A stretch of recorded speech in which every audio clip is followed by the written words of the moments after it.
سورہ بنی اسرائیل کی آیت نمبر 9۔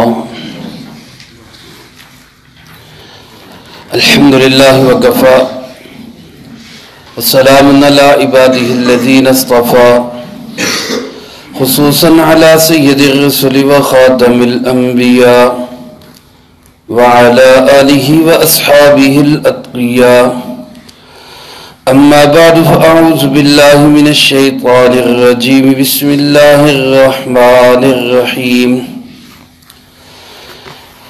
ان هذا القرآن يهدي للتي هي اقوم ويبشر المؤمنين الذين يعملون الصالحات ان لهم اجرا كبيرا وأن الذين لا يؤمنون بالآخرة أعتدنا لهم عذابا أليما ويدعو الإنسان بالشر دعاءه بالخير وكان الإنسان عجولا إن هذا القرآن بے شک یہ قرآن کریم یہدی للتی رہنمائی کرتا ہے اس راستے کی طرف ہی اقوم جو سب سے زیادہ آسان اور مختصر ہے ویبشر المؤمنین اور بشارت دیتا ہے ان ایمان والوں کو الذین یعملون الصالحات جو اپنے اعمال کو سنوار لیتے ہیں ان لہم اجرا کبیرا کہ ان کے لیے بہت بڑا اجر ہے وان الذین لا یؤمنون بالآخرہ اور ان لوگوں کو جو آخرت پہ ایمان نہیں رکھتے اعتدنا لہم ہم نے تیار کر رکھا ہے ان کے لیے عذابا علیما دردناک عذاب ویدعو الانسان بالشر اور دعائیں مانگتا ہے انسان برائی کی دعاءہ بالخیر بھلائی سے بھی زیادہ وکان الانسان عجولا اور انسان ہے ہی بڑا جلد باز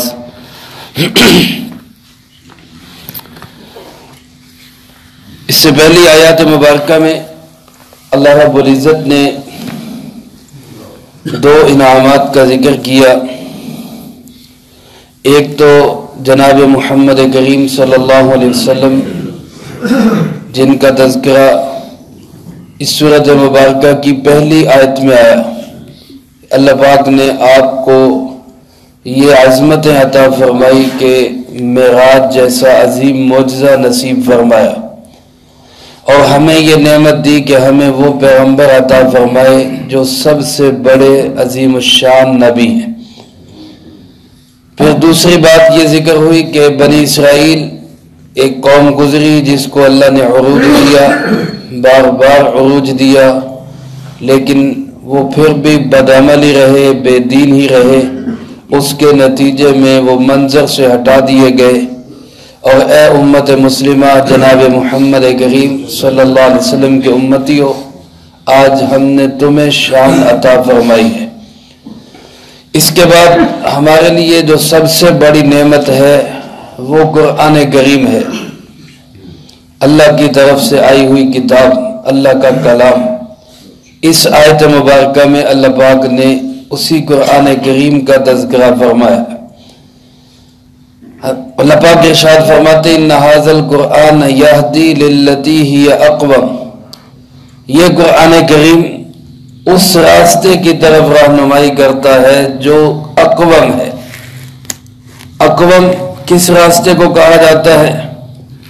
علماء فرماتے ہیں اقوم اس راستے کو کہتے ہیں جس میں تین خصوصیات پائی جائیں، جس راستے کے اندر تین خوبیاں ہوں اس راستے کو کہا جاتا ہے اقوم۔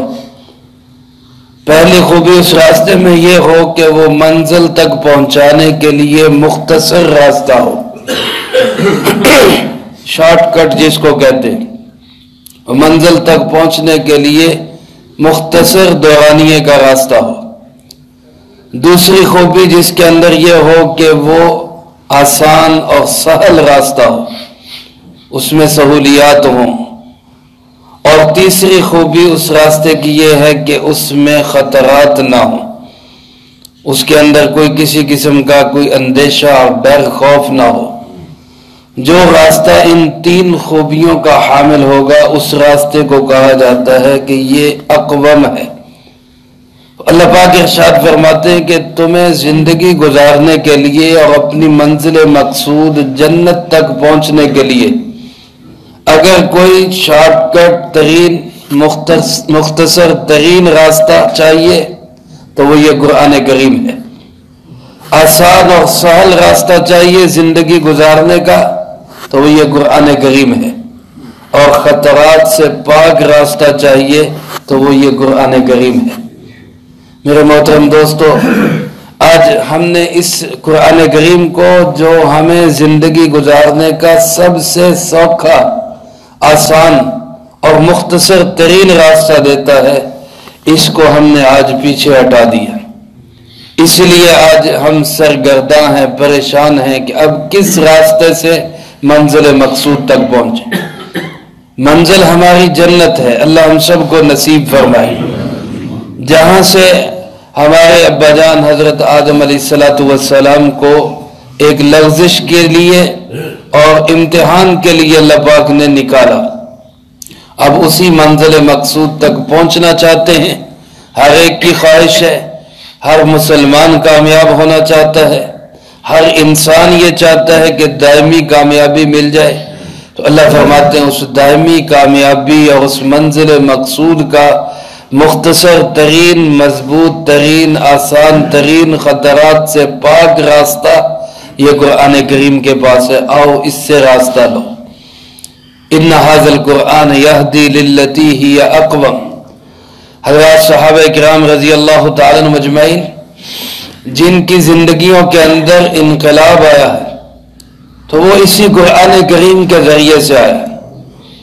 اسی کتاب کو سیکھ کر زندگی میں لا کر وہ حضرات صحابہ کرام رضی اللہ تعالیٰ عنہم اجمعین بنے۔ کان حضرت عمر رضی اللہ تعالیٰ عنہ کے متعلق آتا ہے کان وقافا عند القرآن، جب قرآن کی آیتیں پڑھی جاتی تھی تو گویا حضرت عمر کی بریکیں لگ جاتی تھی، اپنی عقل، خیرت، سمجھ سب ختم، قرآن آ گیا تو بس اس سے آگے کچھ نہیں۔ حضرت عمر رضی اللہ تعالیٰ عنہ نے ایک دفعہ اپنے دور حکومت میں یہ آرڈیننس جاری کیا، قرآن کریم میں شہادت کا یہ مقام اللہ پاک نے بتایا، گواہی دینے کا طریقہ کار کیا ہے۔ فرمایا کہ کسی بھی معاملے کے اندر جو معاشرتی مسائل ہیں ان میں گواہی کی ضرورت پڑے تو فرمایا کہ یا تو 2 مرد ہو یا 1 مرد اور 2 خواتین ہو۔ تو حضرت عمر رضی اللہ تعالیٰ نے ایک دفعہ یہ حکم نامہ جاری کیا کہ یہ جو 2 خواتین سے گواہی لی جائے گی یہ دونوں سے الگ الگ بیان سنے جائیں گے، دونوں سے الگ الگ سنے جائیں گے تاکہ پتہ چلے کہ صحیح صورتحال کیا ہے۔ تو ایک عورت اٹھی، سبحان اللہ، اس زمانے کی عورتیں بھی قرآن کریم کی کس قدر سمجھ رکھتی تھی۔ اس نے کہا امیر المومنین آپ کا یہ حکم قرآن کریم کے خلاف ہے، لہذا ہم نہیں مانتے اس کو۔ حضرت عمر رضی اللہ تعالیٰ نے کہا کہ وہ کیسے؟ کہنے لگی قرآن کریم نے تو ہمیں یہ درس دیا ہے کہ 2 عورتیں گواہی دیں اور اس کی وجہ یہ بیان کی ان تذکر احداہما الاخری، کہ اگر ان میں سے ایک بھول جائے تو دوسری یاد دلائے۔ تو جب گواہی علیحدہ ہوگی تو وہ بھولنے والی یاد کیسے اس کو دلائے گی، وہ بھولنے والی کو کیسے یاد دلائے گی؟ تو لہذا قرآن کریم کا تقاضا یہ ہے کہ دونوں عورتوں کی گواہی جو ہے وہ کٹھے بٹھا کے لی جائے۔ حضرت عمر رضی اللہ تعالیٰ نے قرآن کی آیات کی وجہ سے اس عورت کے کہنے پر اپنا حکم نامہ تبدیل کر لی۔ میرے محترم دوستو، اللہ پاک ارشاد فرماتے ہیں اس سے رہنمائی لو، یہ تمہاری رہنمائی کرے گا کہ کیسے زندگی گزارنی ہے۔ اور پھر اس میں فرمایا 2 خوبیاں ہیں، ویسے بے شمار خوبیاں ہیں، 2 سب سے بڑی باتیں ہیں قرآن کریم کے اندر کہ وَيُبَشِّرَ الْمُؤْمِنِينَ الَّذِينَ يَعْمَلُونَ الصَّالِحَاتِ أَنَّ لَهُمْ أَجْرًا كَبِيرًا۔ دو شانیں اس کی ایسی ہیں کہ جو ماننے والے ہیں، عمل کرنے والے ہیں، قرآن کریم کو اپنا پیشوا امام بنا کر دنیا میں زندگی گزارنے والے ہیں، ان کو یہ بشارتیں سناتا ہے، خوشخبریاں دیتا ہے کہ ان لہم اجرا کبیرا، کہ ان کے لیے بہت بڑا اجر ہے، ان کے لیے بہت بڑا اجر ہے۔ یہ ہمارے لیے بہت بڑی بشارت ہے، خوشخبری ہے، لیکن یہ ملے گی کس پہ؟ یعملون الصالحات، جو اپنے اعمال کو درست کرنے کی کوشش میں لگا رہے گا۔ دیکھیں میرے بھائیو، 100% درست کوئی بھی نہیں کر سکتا۔ جناب محمد کریم صلی اللہ علیہ وسلم کی ہستی تھی جو اللہ کے احکامات پہ 100% عمل پیرا ہو کے چل کے دکھا کے گئی۔ صحابہ کرام رضی اللہ تعالی عنہم مجمعین محفوظ ہیں، ان سے کوئی لغزش ہوئی بھی تو اللہ نے معاف کر دی۔ اس کے بعد قیامت تک کوئی امتی یہ دعویٰ نہیں کر سکتا کہ وہ 100% دین پر چل رہا ہے، الا ماشاء اللہ۔ ہاں، ہر بندہ اس کوشش میں لگا رہے، اس تگ و دو میں لگا رہے کہ میرا اللہ مجھ سے کسی غلطی کی وجہ سے ناراض نہ ہو جائے۔ تو اللہ فرماتے ہیں ایسے لوگوں کو میری کتاب خوشخبریاں سناتی ہے کہ ان لہم اجرا کبیرا، ان کو بہت بڑا اجر ملے گا، بہت بڑا اجر ملے گا۔ اور دوسری طرف جو اس کی پرواہ نہیں کرتے، کیا ہو گیا پھر کیا ہو گیا، اللہ ناراض ہوتا ہے، ہو جائے کیا ہو گیا، یا گناہ کو یہ سمجھ کر کہ اللہ بڑا غفور رحیم ہے، معاف کر دے گا، کوئی مسئلہ نہیں، اس کو کوئی پریشانی نہیں بناتے، کوئی مسئلہ نہیں بناتے، اور اس کے لیے کوئی بے چین نہیں ہوتے، گویا ان کا آخرت پہ ایمان اور یقین ہی نہیں۔ وہ یہ سمجھتے نہیں کہ ہم نے اللہ کے سامنے کھڑے ہونا ہے، ہم نے حساب دینا ہے، بے فکر ہو گئے۔ جیسا کہ حدیث پاک میں آتا ہے، آپ صلی اللہ علیہ وسلم نے ارشاد فرمایا، جس کا مفہوم یوں ہے کہ مومن آدمی سے جب کوئی گناہ ہو جاتا ہے، غلطی ہو جاتی ہے، تو اس کو یوں محسوس ہوتا ہے کہ ایک پہاڑ میرے سر پہ ہے جو ابھی گرنے لگا ہے، ابھی گرنے لگا ہے، اور وہ بے چین ہوتا ہے، اس کو چین نہیں آتا جب تک وہ توبہ نہیں کر لیتا۔ اور منافق آدمی فرمایا جس سے جب گناہ کا کام ہو جاتا ہے تو وہ یوں سمجھتا ہے جیسے کان پہ مکھی بیٹھی تھی، اڑا دی، وہ اس کی کوئی پرواہ نہیں کرتا، گویا اس کو خوف ہی نہیں کہ میں نے اپنے رب کے سامنے کھڑے ہونا ہے۔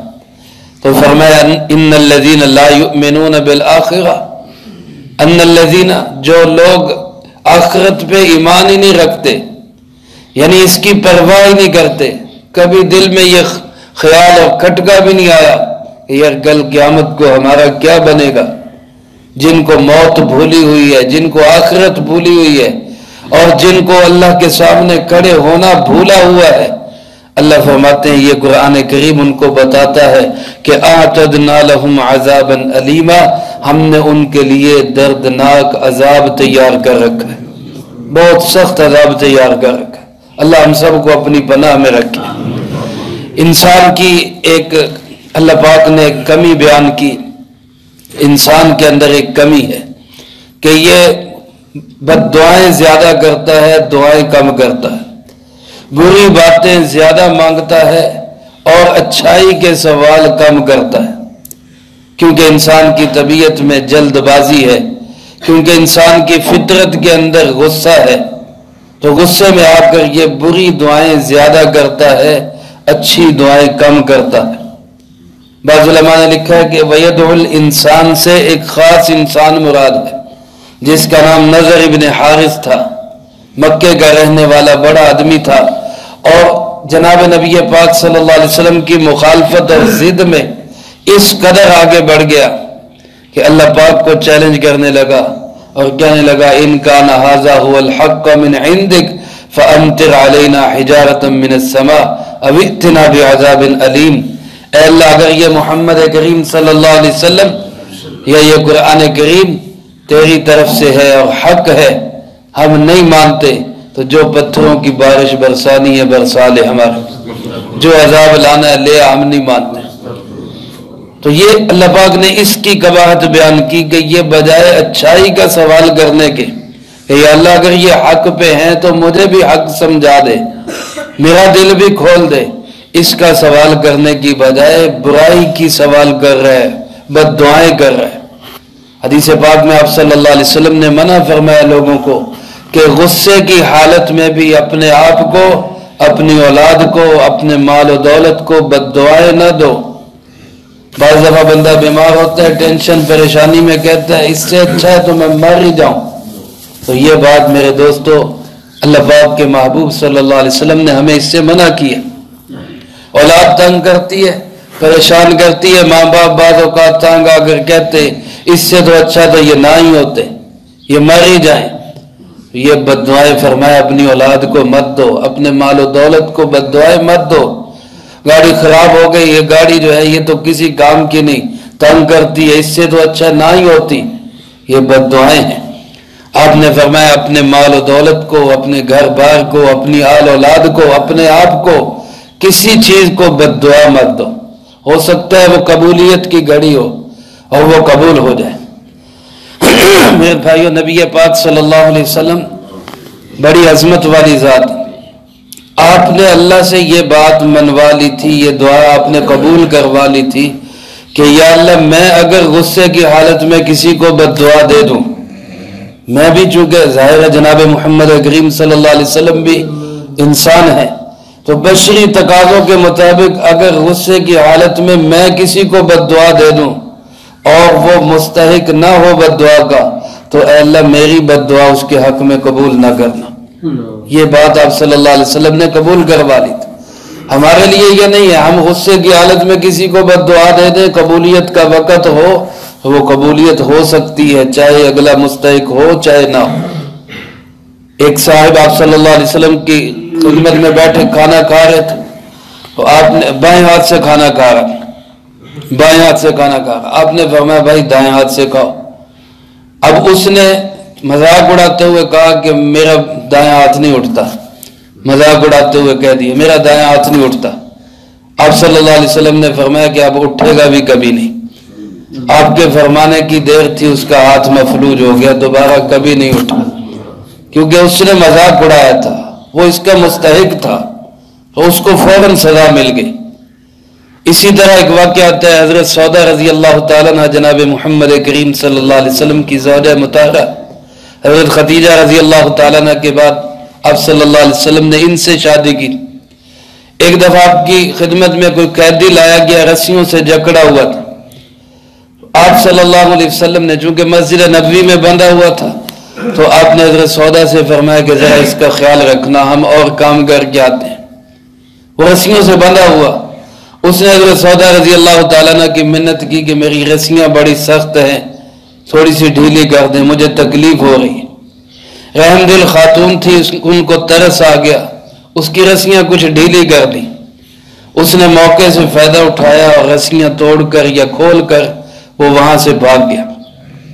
آپ صلی اللہ علیہ وسلم واپس تشریف لائے تو پوچھا سودا وہ قیدی کدھر گیا؟ تو انہوں نے معذرت کرتے ہوئے بتایا جی وہ تو بھاگ گیا، اس طرح اس نے مجھے کہا تھا، میں نے رسیاں کچھ ڈھیلی کر دی تو وہ بھاگ گیا۔ آپ صلی اللہ علیہ وسلم نے فرمایا اللہ تیرا ہاتھ توڑے، تو نے اتنے اہم قیدی کو بھگا دیا، اللہ تیرا ہاتھ توڑ۔ اب حضرت سودا رضی اللہ تعالیٰ نہ پریشان ہو گئی اور بار بار اپنے ہاتھ کو دیکھ رہی، میرا ہاتھ گیا، میرا ہاتھ گیا، بڑی پریشان، رونے لگ گئی۔ آپ تھوڑی دیر کے بعد دوبارہ آئے تو وہ بیٹھی رو رہی ہیں اور ہاتھ کو دیکھ رہی۔ پھر آپ نے تسلی دی سودا گھبراؤ نہیں، تمہارے ہاتھ کو کچھ نہیں ہوگا، تمہارے ہاتھ کو کچھ نہیں ہوگا، کیونکہ میں نے اللہ سے یہ بات قبول کروا لی ہے کہ میں اگر غصے میں کسی کو بد دعا دے بھی دوں اور وہ مستحق نہ ہو تو اللہ میری بد دعا اس کو نہ لگے، کیونکہ تو اس کی مستحق نہیں ہے، تیری غلطی نہیں ہے، غصے میں کہہ گیا لیکن تجھے میری یہ بد دعا نہیں لگے۔ لیکن ہمارے لیے یہ ضابطہ نہیں ہے، ہم اگر کسی کو غصے کی حالت میں بھی بد دعا دے دیں گے تو وہ لگ سکتی ہے۔ اس لیے اللہ پاک نے ہماری بھی یا اس خاص انسان کی یا سارے انسانوں کی یہ فطرت بتائی ہے کہ وَيَدْعُ الْإِنسَانُ بِالشَّرِّ دُعَاءَهُ بِالْخَيْرِ، اتنی انسان خیر کی دعا نہیں کرتا جتنی انسان شر کی دعا کرتا ہے، برائی کی دعا کرتا ہے، حالانکہ اس کو خیر کی دعا زیادہ کرنی چاہیے۔ ہر وقت اللہ سے خیر اور بھلائی مانگنی چاہیے. کوئی شخص ایک دعا مانگا کرتا تھا، یا اللہ کول دا بھلا تے کول دی خیر، ہر ایک کا بھلا اور ہر ایک کی خیر مانگنی چاہیے. تو یہ بھلائی اور خیر اس کا سوال زیادہ کرنا چاہیے. اللہ پاک فرماتے ہیں انسان تو ہے عجول، جلد باز، یہ چاہتا ہے کہ فوری نتیجہ نکل آئے. ادھر ہم نے کارڈ ڈالا اے ٹی ایم میں اور فوراً پیسے نکل آئے، ایسے آن کی آن فوراً نتیجہ نکلے ہر کام کا. جبکہ اللہ کے ہاں ایسا نہیں ہے. اللہ کے ہاں ہر کام کا طریقہ کار ہے، ہر کام کا وقت ہے. لیکن میرے بھائی اللہ پاک قادر مطلق ہے. ایک بچے کو پیدا کرنا چاہے 9 منٹ کیا 9 سیکنڈ کیا، سیکنڈ کے بھی ہزاروں حصے میں اللہ بنا سکتا ہے، پیدا کر سکتا ہے. لیکن اللہ پاک نے اس کے لیے ٹائم رکھا ہے. یہ ٹائم کیوں رکھا؟ یہی بتانے کے لیے کہ ہر چیز کا کوئی نہ کوئی وقت ہوتا ہے، کوئی ٹائم ہوتا ہے.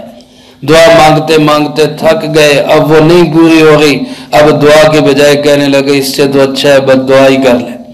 تو یہ میرے بھائیو جلد بازی ہے. ہر حال میں اللہ سے خیر ہی مانگتے رہنا چاہیے. اور یہ بھی خیر ہے کہ اللہ پاک ہمیں قرآن کریم کی سمجھ نصیب فرما دے. سب سے بڑی خیر اور بھلائی یہ ہے.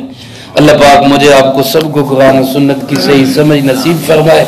جو کہا سنا اس کو زندگی میں لا کے دوسروں تک پہنچانے کی توفیق عطا فرمائے. اللہم لک الحمد کما ینبغی لجلال وجہک وعظیم سلطانک. اللہم لا احصی ثناء علیک انت کما اثنیت علی نفسک. اللہم لک الحمد کما انت اہل. صلی علی محمد کما انت اہل وافعل بنا ما انت اہل فإنك أهل التقوى وأهل المغفرة. اللهم ربنا ظلمنا أنفسنا وإن لم تغفر لنا وترحمنا لنكونن من الخاسرين. اللهم ربنا آتنا في الدنيا حسنة وفي الآخرة حسنة وقنا عذاب النار. اللهم ربنا هب لنا من أزواجنا وذرياتنا قرة أعين واجعلنا للمتقين إماما. اللهم ربنا تقبل منا إنك أنت السميع العليم وتب علينا إنك أنت التواب الرحيم. اللهم أحسن عاقبتنا في الأمور كلها وأجرنا من خزي الدنيا وعذاب الآخرة. ربنا هب لنا من أزواجنا وذرياتنا قرة أعين واجعلنا للمتقين إماما. رب ارحمهما كما ربياني صغيرا. اللهم استر عوراتنا وآمن روعاتنا. اللهم إنا نجعلك في نحورهم ونعوذ بك من شرورهم. اللهم اكفنا بحلالك عن حرامك وأغننا بفضلك عمن سواك. وصلى الله على النبي الكريم وعلى آله وأصحابه أجمعين برحمتك يا رب.